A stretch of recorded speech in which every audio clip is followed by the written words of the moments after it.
Why do the world's best smartphones feel outdated after just 2 years? In California, there's a light bulb that's been glowing for over 120 years, and it's still shining today.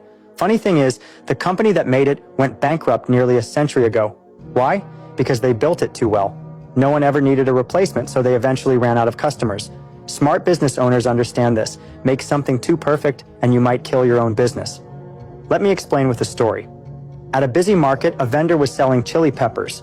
A customer asked, "Are these spicy?" It was a tough question.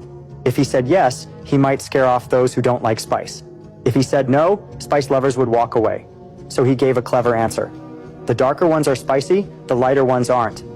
The customer picked what they liked and left happy. Another shopper came along and asked the same question.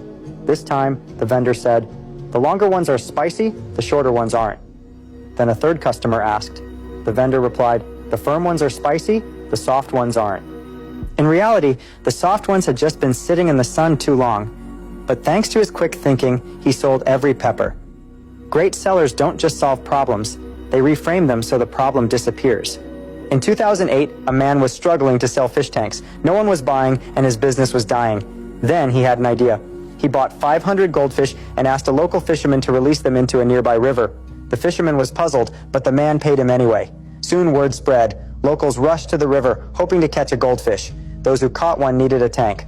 Others, wanting to join the fun, bought tanks in advance. Even when he raised prices, the tanks kept selling out. He wasn't just selling aquariums, he was selling opportunity. Think about a whole watermelon on a grocery shelf for $3. It just sits there. Cut it in half, add a cheap plastic spoon, suddenly it's a $3 snack, and it sells out. The spoon isn't special. The convenience is what sells. Money doesn't flow to the best products. It flows to the ones people feel they need. Making money isn't as hard as people think.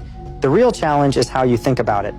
Why do some people quit their jobs and still earn 6 figures, while others work 9 to 5 and barely get by? It comes down to mindset. If you're curious about this shift in thinking, check out I Will Teach You to Be Rich by self-made millionaire Ramit Sethi. This book isn't just about saving or budgeting, it's about seeing money differently and making it work for you. If managing money feels overwhelming or debt keeps pulling you down, it's likely because you don't have a clear plan. Ramit breaks it all down with simple, practical steps to build a strategy. Automate your savings and grow your income. The fastest way to make more money? Change how you think about it.